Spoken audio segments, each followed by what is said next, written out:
এখন এমন একটা ওয়েদার, কখনো প্রচণ্ড পরিমাণে বৃষ্টি, আবার কখনো কিন্তু প্রচণ্ড পরিমাণে গরম, যেটা একেবারেই সহ্য করা যাচ্ছে না। আর এই ওয়েদারে কিন্তু প্রায় অনেকেরই জ্বর, সর্দি, কাশি লেগেই রয়েছে, মুখে একদম রুচি নেই। তাই আজকে দারুণ একটা বাটা কিংবা ভর্তার রেসিপি আপনাদের সাথে শেয়ার করব, যেটা দিয়ে কিন্তু এক থালা ভাত নিমিষেই আপনারা শেষ করে দিতে পারেন।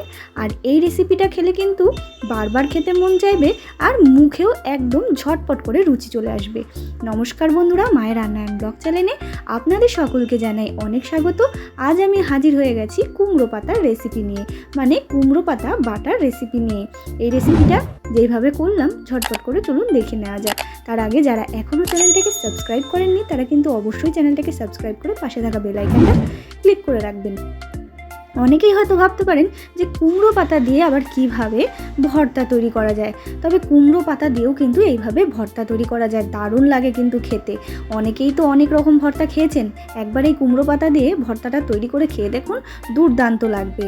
তো প্রথমেই আমি এখানে কচি কচি কুমড়ো পাতা নিয়েছি, এটা কিন্তু মিষ্টি কুমড়োর পাতা। তারপরে পাতাগুলোকে এরকমভাবে টুকরো টুকরো করে ছিঁড়ে নিচ্ছি।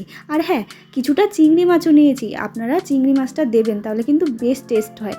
আবার যারা চিংড়ি মাছটা অ্যাভয়েড করতে চান তারা কিন্তু চিংড়ি মাছ ছাড়াও এটা তৈরি করতে পারেন। তারপরে পাতাগুলোকে ভালো করে টুকরো টুকরো করে কেটে ধুয়ে নিয়েছি। আর এখানে একটা ফ্রাই প্যানের মধ্যে কয়েকটা শুকনো লঙ্কা আগে শুকনো খোলায় ভেজে নিলাম। এরকমভাবে কিন্তু শুকনো লঙ্কাটা শুকনো খোলায় ভেজে নেবেন, বেশ পোড়া পোড়া করে। তারপরে দিয়ে দিলাম সর্ষের তেল। তেলটা দেওয়ার পরে যখন তেলটা গরম হয়ে যাবে তখন একটু লবণ দিয়ে তারপরে চিংড়ি মাছগুলো দিয়ে দিলাম। এখানে আমি বেশ ছোট ছোট চিংড়ি মাছ নিয়েছি। চিংড়ি মাছটা দিলে কিন্তু যে কোনো ভর্তা কিংবা বাটার টেস্টটা আলাদাই হয়। তো দেখুন, তারপরে হলুদ গুঁড়ো দিয়ে চিংড়ি মাছটাকে কিন্তু বেশ ভালো মতো ভেজে নিলাম। তো দেখুন, চিংড়ি মাছগুলো কিন্তু ভাজা হয়ে গেছে, দেখে বুঝতেই পারছেন। এরপরে মাছগুলো কিন্তু উঠিয়ে নিচ্ছি। আর অনেকেই হয়তো ভাবতে পারেন যে কুমড়ো পাতার কীভাবে ভর্তা, কুমড়ো পাতাটা একটু ধার ধার টাইপের হয়, কিন্তু এটা দিয়েও কিন্তু দারুণ একটা ভর্তা রেসিপি খুব সুন্দর করেই তৈরি হয়ে যায়, আর যেটা দিয়ে বন্ধুরা আপনারা এক থালা ভাত নিমিষেই কিন্তু শেষ করে নিতে পারেন। তো দেখুন, তারপরে চিংড়ি মাছটা ভাজা হয়ে যাওয়ার পরে ওই তেলের মধ্যেই কিন্তু আমি পেঁয়াজ দিয়ে দিচ্ছি। এখানে একটা মিডিয়াম সাইজের পেঁয়াজ কুচি দিয়েছি। পেঁয়াজটাকে হালকা করে ভেজে নেওয়ার পরেই কিন্তু রসুন আর কাঁচা লঙ্কা দিয়ে দিলাম। আর এই ভর্তার রেসিপিটা আমি একটুখানি ঝাল ঝালভাবেই করব। মুখে বললাম ওই যে রুচি নেই, তার জন্য কিন্তু একটু ঝাল ঝাল খেতে মন চাইছে, তাই একটু বেশি করেই ঝাল দিলাম। আপনারা আপনাদের পরিমাণ মতো দিয়ে দেবেন। তারপরে কিন্তু বেশ কাঁচা লঙ্কা, পেঁয়াজ, রসুন সমস্ত কিন্তু বেশ ভালো মতো ভাজা ভাজা হয়ে গেছে। এরপরে আমি নামিয়ে নিচ্ছি। তারপরে ওই ফ্রাই প্যানের মধ্যেই কিন্তু দিয়ে দিলাম পাতাগুলো, মানে কুমড়ো পাতাগুলো। এই কুমড়ো পাতাগুলো দিয়ে তারপরে ভালো মতো একটুখানি নাড়াচাড়া করে নেব, যতক্ষণ না পাতাগুলো নরম হয়ে যাচ্ছে। আর পাতা খুব বেশি সময় কিন্তু লাগবেও না নরম হয়ে যাওয়ার জন্য। তারপরে কিন্তু আমি পাতাগুলো বেশ ভালো মতো নাড়াচাড়া করে এরপরে নামিয়ে ফেলবো। তো দেখুন, পাতাগুলো কিন্তু ভাজা ভাজা হয়ে গেছে, একদম মজে গেছে। আর আপনারা এটা বুঝতেই পারবেন না এটা কুমড়ো পাতা খাচ্ছেন নাকি অন্য রকম পাতা বাটা খাচ্ছেন।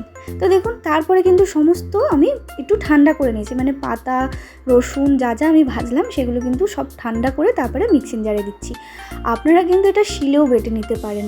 তো দেখুন, যার যেরকম সুবিধা সেই সেরকমভাবে কিন্তু বেটে নেবেন।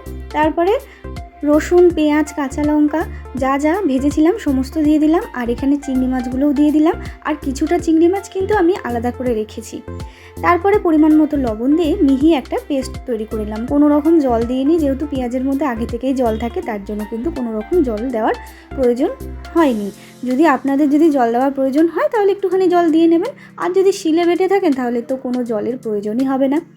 তারপরে মিহি করে পেস্ট করে নিয়ে এরপর ফ্রাই প্যানটার মধ্যে আবারও সর্ষের তেল দিয়ে তার মধ্যে তেলটা একটু গরম হয়ে গেলে দিয়ে দিলাম কালো জিরে ফোড়নটা দিয়ে এরপরে আমি কুমড়ো পাতাটা দিয়ে দিলাম, মানে কুমড়ো পাতার যে পেস্টটা করলাম সেটা দিয়ে দিলাম। তারপরে আবারও একটু পরিমাণ মতো লবণ দিয়ে দিলাম, একটু চেক করে নিলাম লবণটা একটু কম হয়েছে তার জন্য।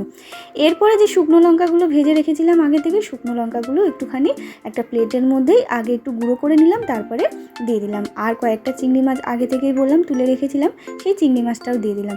এরপরে ভালো মতো নাড়াচাড়া করে যখন দেখবেন এইরকম কড়াই থেকে আলগা হয়ে উঠে যাচ্ছে তখনই ভাববেন এটা কিন্তু একেবারে রেডি হয়ে গেছে। তো দেখুন বন্ধুরা, কতটা সুন্দরভাবে এটা তৈরি হয়ে গেছে, আর কালারটা কিন্তু একদম সবুজই রয়েছে। তাই আমি এখানে কিন্তু কোনো রকম হলুদ গুঁড়ো ব্যবহার করিনি, শুধু মাছটা ভাজার সময় হলুদ গুঁড়ো ব্যবহার করেছিলাম। তো দেখুন একেবারে তৈরি হয়ে গেছে কুমড়ো পাতার ভর্তার রেসিপিটা। এই ভর্তাটা দিয়ে কিন্তু বন্ধুরা এক থালা ভাত আপনারা নিমিষেই খেয়ে নিতে পারবেন, আর এতটাই টেস্টি হয় যে কি বলবো।